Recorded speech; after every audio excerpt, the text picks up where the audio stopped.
Assalamualaikum warahmatullahi wabarakatuh.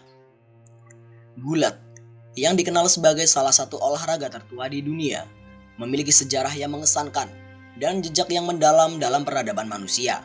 Lukisan-lukisan Mesir kuno yang berusia lebih dari 5.000 tahun menggambarkan para atlet yang berkompetisi dalam olahraga ini, menunjukkan bahwa gulat telah menjadi bagian penting dari budaya mereka. Sementara itu, di Tiongkok, gulat diyakini telah masuk ke dalam kurikulum sejak tahun 2050 sebelum Masehi, menunjukkan betapa lamanya tradisi ini dipelihara dan diajarkan. Dalam berbagai kebudayaan, gulat seringkali menjadi arena para ksatria dan prajurit untuk memamerkan kekuatan fisik serta keterampilan tempur mereka. Adegan-adegan kolosal dalam sejarah dan mitologi kerap menggambarkan para pejuang yang bertarung dalam adu gulat, menjadikannya simbol dari kekuatan, keberanian, dan juga kehormatan. Dari panggung kerajaan hingga gelanggang olahraga modern, gulat terus melintasi zaman, mempertahankan pesonanya sebagai bentuk seni bela diri yang menghormati tradisi dan menguji batas-batas kemampuan manusia. Selain itu, gulat juga mencatat popularitasnya di masa Islam, termasuk pada masa hidup Rasulullah SAW dan interaksinya dengan masyarakat Arab saat itu. Seorang pegulat terkenal pada masa itu adalah Rukanah, yang dianggap sebagai juara yang sulit ditaklukkan.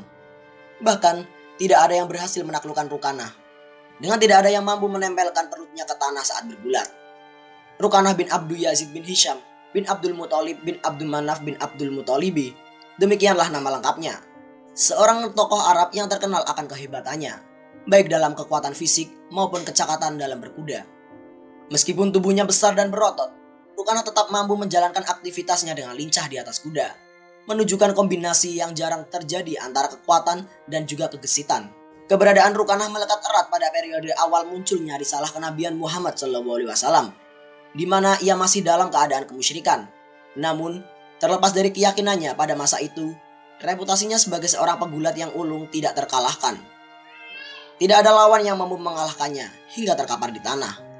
Postur tubuhnya yang besar dan kokoh membuatnya menonjol di antara orang-orang sekitarnya, menjadi sosok yang mengagumkan dan menakutkan dalam lingkungan tempat tinggalnya.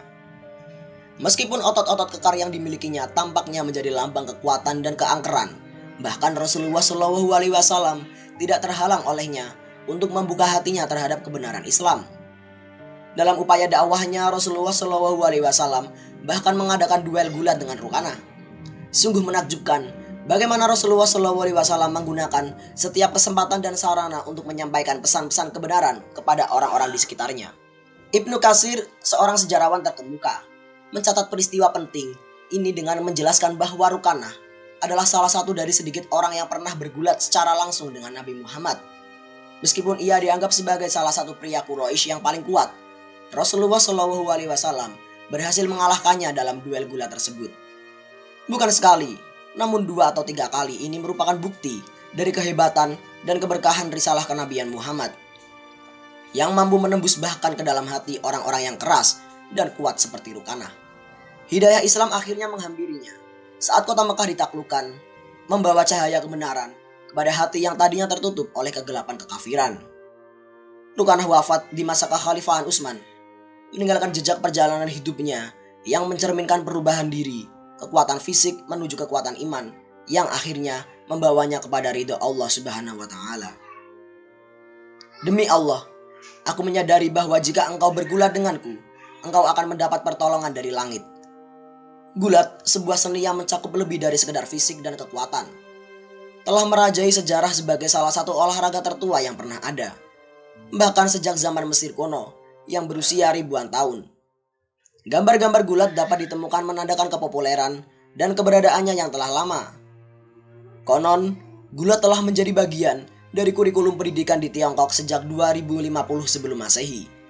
Tak heran jika dalam adegan-adegan kolosal para ksatria seringkali menampilkan kehebatan mereka melalui pertarungan gulat, menunjukkan kekuatan dan kecakapan mereka dalam olahraga ini.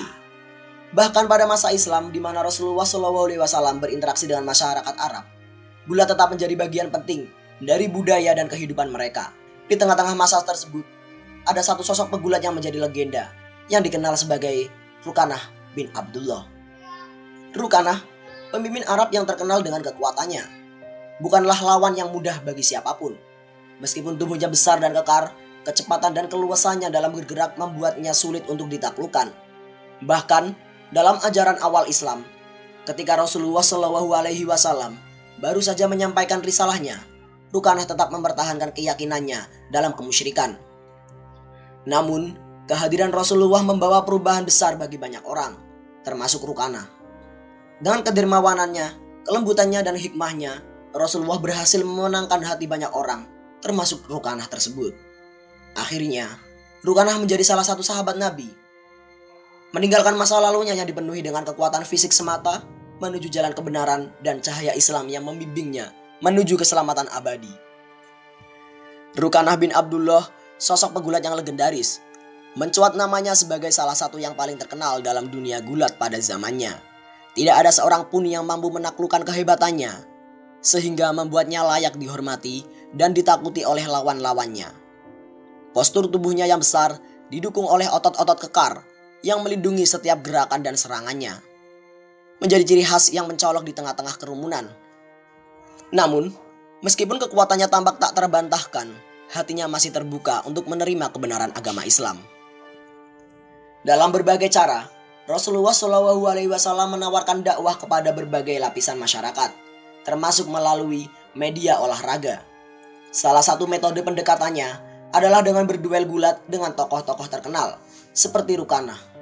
Subhanallah, Ibnu Katsir mencatat bahwa Rukanah adalah salah satu dari mereka yang berduel dengan Nabi Muhammad. Dan meskipun Rukanah termasuk di antara orang-orang Quraisy yang paling kuat, Rasulullah berhasil mengalahkannya dalam beberapa pertarungan. Namun, hidayah Islam baru benar-benar menyentuh hati Rukanah setelah kota Mekah ditaklukkan, dan agama Islam mulai menyebar dengan pesat. Hal ini mengubahnya secara fundamental, dari seorang yang kuat secara fisik menjadi seseorang yang kuat dalam iman dan keyakinannya. Kehadiran Islam membuka matanya terhadap kebenaran yang lebih besar, dan Rukanah pun memilih untuk memeluk agama baru ini, meninggalkan masa lalunya yang penuh dengan kekuatan duniawi semata. Kehidupan Rukanah setelah memeluk Islam penuh dengan perjalanan spiritual dan perjuangan. Ada yang mengatakan bahwa ia meninggal pada masa kekhalifahan Utsman, sementara sumber lain menyebutkan bahwa ia wafat pada tahun 42 Hijriah, di bawah kekhalifahan Muawiyah. Tapi, apapun waktu kematian Rukanah, satu hal yang pasti, transformasinya dari seorang pegulat yang ditakuti menjadi seorang muslim yang taat menjadi bukti nyata kekuatan dan keajaiban hidayah Islam. Kisah pertemuan antara Rasulullah Shallallahu Alaihi Wasallam dan Rukanah bin Abdullah terbentang sebagai perjalanan spiritual yang menggetarkan hati. Saat Rasulullah menyampaikan dakwahnya kepada Rukanah, sebuah percakapan yang penuh makna terjadi antara keduanya. Rasulullah dengan lembut namun tegas menegur Rukanah tentang kebutuhan akan takwa kepada Allah dan penerimaan terhadap dakwahnya. Dengan rendah hati, namun dengan penuh kejujuran, Rukanah merespon, "Seandainya aku mengetahui apa yang engkau serukan itu adalah kebenaran, pasti aku akan mengikutimu." Rasulullah sebagai seorang pemimpin yang bijaksana, tidak hanya menyerah begitu saja. Dia menantang Rukanah, mengajukan pertanyaan yang menggetarkan hati. "Bagaimana kiranya jika aku mengalahkan engkau dalam gulat? Akankah engkau meyakini kebenaran perkataanku?" Dengan semangat yang membara, Rukanah menyatakan, "Ya, Rasulullah, aku akan percaya." Dengan itikad yang kuat, pertarungan dimulai. Rasulullah dengan kekuatan yang datang bukan hanya dari fisik, tapi juga dari kehendak Allah, berhasil menjatuhkan Rukanah. Namun kemenangan pertama ini hanya awal dari perjalanan spiritual yang mendalam. Rukanah tidak menyerah begitu saja. Dengan semangat yang tak tergoyahkan, ia memohon untuk bergulat lagi. Kedua belah pihak bersiap untuk pertarungan kedua ini. Kali ini, kemenangan Rasulullah tidak hanya bersifat fisik, tetapi juga spiritual. Setelah sesekali lagi Rasulullah berhasil mengalahkannya, Rukanah mengakui kebesaran dan kebenaran ajaran Rasulullah. Namun, Rasulullah tidak berhenti hanya pada kemenangan fisik dan verbal. Untuk menunjukkan keajaiban kekuasaan Allah kepada Rukanah, Rasulullah memberikan bukti yang lebih besar. Dia memanggil sebuah pohon, menunjukkan kekuasaan Allah atas alam semestanya. Dengan ajaibnya, pohon itu datang kepada Rasulullah, membenarkan kebesarannya, kemudian dengan perintahnya, pohon itu kembali ke tempat asalnya. Menyaksikan keajaiban yang menggetarkan hati ini, dari pertemuan ini, Rukanah bukan hanya menjadi saksi atas kebenaran ajaran Rasulullah, tetapi juga merasakan keajaiban iman yang mendalam. Dengan hati yang terbuka, dia kembali kepada kaumnya, membawa cerita tentang kebesaran Allah dan kebenaran Islam yang telah mengubah hidupnya secara mendasar. Kisah Rukanah bin Abdullah dan pertemuannya dengan Rasulullah SAW membawa kesan yang mendalam tentang perjalanan spiritual dan keajaiban keimanan. Rukanah dengan keberaniannya menyampaikan tantangan kepada Rasulullah dengan penuh keyakinan. "Wahai anak-anak Abdul Manaf," katanya, "mereka telah menyerang masyarakat dari Allah. Aku tidak pernah melihat penyihir yang lebih sakti darinya." Dalam riwayat Sirah Nabawiyah oleh Ibnu Hisham, terungkap bahwa Rukanah menghadap Rasulullah di salah satu bukit di Mekah. Dengan sikap yang penuh kejujuran dan keberanian, dalam pertemuan itu, Rukanah dengan tegas menyatakan, "Jika engkau mengalahkanku dalam gulat, maka aku yakin engkau adalah orang yang benar." Rasulullah pun menerima tantangan tersebut dengan kemurahan hati dan kebijaksanaan. Mereka berduel dalam gulat, tidak sekali atau dua kali, tetapi sebanyak 3 kali. Keajaiban dalam pertemuan ini tidak hanya terjadi pada saat pertarungan fisik. Seorang yang bernama Abu Aliyah yang datang kepada Rasulullah dari hari Fathu Mekah menyatakan keyakinannya pada kekuatan langit yang akan membantu dalam pertarungannya. "Demi Allah," katanya, "aku mengetahui jika engkau bergulat denganku, engkau akan mendapatkan pertolongan dari langit." Kemudian ia memeluk Islam dan pindah ke Madinah, di mana ia tinggal hingga akhir hayatnya di bawah pemerintahan Muawiyah. Tidak hanya Rukanah, Rasulullah juga pernah berduel dengan orang-orang lainnya, termasuk anak dari Rukanah sendiri, yaitu Yazid bin Rukanah. Dalam pertarungan gulat yang intens, Rasulullah memenangkan kedua-duanya. Tidak hanya untuk perhormatan pribadi, tetapi juga untuk menegaskan kebenaran agama Islam. Dari kisah-kisah ini kita dapat memelihara bahwa pertemuan dengan Rasulullah bukan hanya sebuah momen fisik, tetapi juga sebuah momen spiritual. Orang-orang yang bertemu dengannya, seperti Rukanah dan Yazid, tidak hanya mengalami kekalahan dalam pertarungan fisik, tetapi juga kemenangan dalam pertarungan jiwa yang membawa mereka kepada kebenaran yang lebih besar. Kisah perjalanan spiritual Rukanah bin Abdullah yang akhirnya memeluk Islam setelah berduel dengan Rasulullah SAW menjadi cerminan kekuatan dakwah yang luas yang mendalam yang disebarkan oleh Nabi yang teragung ini.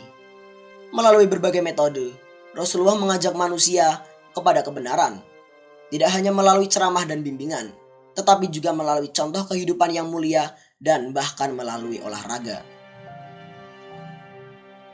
Pertarungan yang berlangsung antara Rasulullah dan Rukanah serta Yazid bin Rukanah tidak hanya tentang kekuatan fisik, tetapi juga tentang perjuangan jiwa. Ketika Yazid mengakui keunggulan Rasulullah dalam pertarungan, dia bersaksi akan kebenaran Islam. Itu bukan hanya kesaksian fisik, tetapi juga kesaksian spiritual atas kekuasaan Allah yang telah memenangkan hati manusia. Peristiwa Fathu Mekah menjadi titik balik bagi banyak orang, termasuk Rukanah. Ketika Rukanah menyatakan keyakinannya bahwa pertolongan dari langit akan datang jika kita bergulat dengan Rasulullah. Ketika Rukanah menyatakan keyakinannya bahwa pertolongan dari langit akan datang jika ia bergulat dengan Rasulullah. Itu adalah bukti bahwa kekuatan iman dan kebenaran agama Islam tidak hanya terbatas pada rohani-rohani saja, tetapi juga memengaruhi realitas fisik. Kisah ini juga mengajarkan kepada kita tentang pentingnya ketabahan dalam dakwah. Meskipun Rasulullah menghadapi penolakan dan bahkan penistaan dalam menyebarkan ajaran Islam, beliau tidak pernah berhenti berusaha. Rasulullah tidak tergoda oleh imbalan duniawi seperti harta atau kekuasaan, tetapi semata-mata menginginkan hidayah bagi mereka. Pertama-tama, kita harus mengakui bahwa fitrah manusia cenderung mencari cahaya sendiri. Kita harus mengakui bahwa fitrah manusia cenderung mencari cahaya dari kegelapan kesyirikan. Meskipun beberapa orang mungkin merasa malu atau enggan menerima dakwah melalui metode ceramah konvensional, mereka seringkali akan mengakui keunggulan dan kebenaran yang dibawa oleh orang lain jika mereka dapat mengalahkan mereka dalam bidang yang mereka geluti. Ini adalah fenomena yang menarik, di mana seseorang cenderung lebih menerima dakwah dari seseorang yang memiliki latar belakang atau profesi yang sama dengannya. Misalnya, seorang dosen, mungkin ia lebih menerima dakwah dari sesama dosen. Seorang pegawai pabrik dari sesama pegawai pabrik. Seorang pegawai pabrik dari sesama pegawai pabrik. Atau bahkan seorang mantan artis mungkin lebih terbuka terhadap dakwah dari sesama artisnya. Ini menunjukkan bahwa kedekatan dan pemahaman atas latar belakang dan pengalaman seseorang dapat memainkan peran penting dalam penerimaan dakwahnya. Kisah-kisah seperti ini menunjukkan kepada kita bahwa dakwah tidak selalu harus dilakukan secara konvensional. Terkadang pendekatan yang lebih personal dan relevan dengan kehidupan sehari-hari, seseorang dapat lebih efektif dalam menyampaikan pesan tersebut. Hal ini mengingatkan kita bahwa pentingnya untuk selalu memahami audiens kita dan menggunakan metode yang tepat dalam menyebarkan ajaran agama. Dengan demikian, kisah-kisah ini memberikan pelajaran yang berharga bagi kita semua. Mereka mengajarkan kita tentang pentingnya kesabaran, kelembutan, dan pemahaman dalam menyebarkan dakwah, serta mengingatkan kita bahwa kebenaran Islam dapat diterima oleh siapapun, bahkan oleh mereka yang awalnya bersikap skeptis atau menentangnya. Semoga kisah-kisah ini dapat menjadi inspirasi bagi kita semua dalam menegakkan agama dan menyebarkan kebaikan kepada sesama manusia. Sekian dari kami. Wassalamualaikum warahmatullahi wabarakatuh.